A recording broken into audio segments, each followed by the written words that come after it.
onto anatomical imagery. Coming back to our shoulder blade, let me just show this to you. So here's the back with the spine. And then this is the surface that interacts with the rib cage. There's a whole lot we can do with anatomical imagery. This is just the easiest and simplest. Here's our scapula. We are going to notice our own shoulder blade. You can grab a Franklin ball if you have one, or you can roll up a towel. And what we're going to do is come up against a wall or a door, placing your ball or your towel, and just more or less map it out. Notice the edges and just stay with one side. Let's start with our right side. Just notice the edges of the shoulder blade. And when you've kind of finished walking around, we're going to place that ball or that towel on the inside edge. So between the shoulder blade and the spine.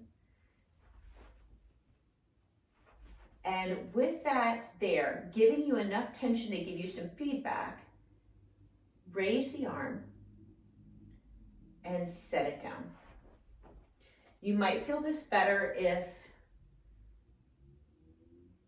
the ball is more towards the base of the shoulder blade. But let's just get curious. What do we notice? What do we feel here? Do that a few more times. What did you notice? Were you able to notice anything? Here we have our shoulder blade, and this is actually going to be my right shoulder blade. This is the side, again, that faces the rib cage. This little here is where this arm bone, the humerus, attaches. And if you couldn't feel it, we're going to experience this right now. As the arm lifts, the scapula comes up and around, back and down, up and around, back and down. If you have another person with you, it's really easy if they place their hand on your shoulder blade. When you do this, you get a lot more feedback. Let's see if we can imagine the movement of the shoulder blade. Staying with that right arm, we're going to lift. That shoulder blade's going to swing up and around, back and down, up and around, back and down, up and around, back and down. Let's do that one more time. Up and around, back and down. Putting our shoulder blades down. Let's go ahead and move both arms. And what do you notice? Do you notice a difference in how the right versus the left moves?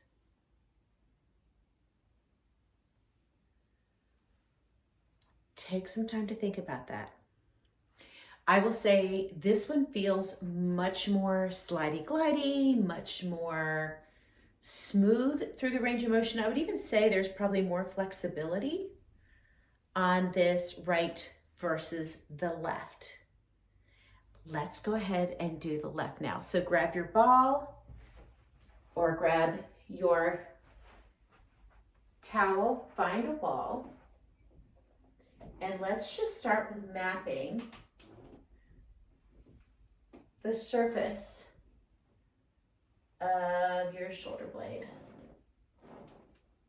Get curious. What do you notice about your shoulder blade? The shape. If there's any texture, you might notice that spine along the back that kind of sticks out. And then place that ball or the towel between the inside edge of the shoulder blade and the spine. The space is just a few inches. And let's go ahead and raise that left arm and bring it down and notice how that shoulder blade moves.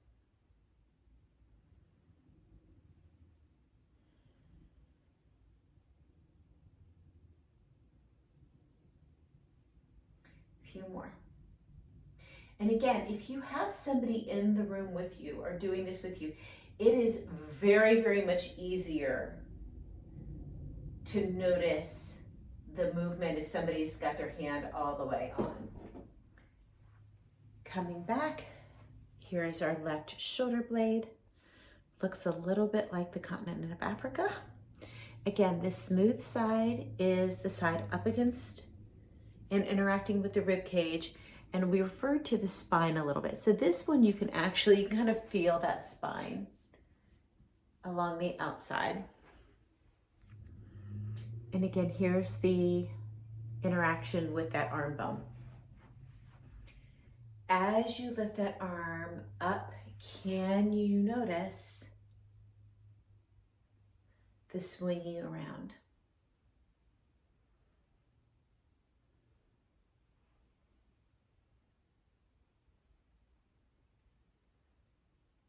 Let's take this a little bit deeper.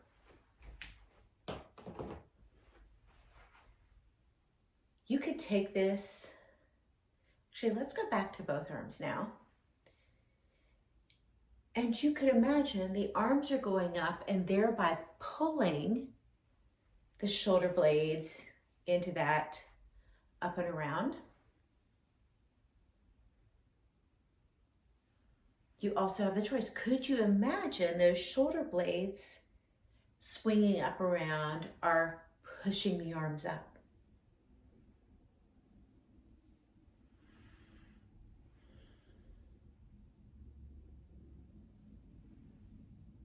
And is there one you like better than the other one? Again, no right or wrong answers. It is the answer that's for you. So just think about it, notice it, make a choice, and enjoy.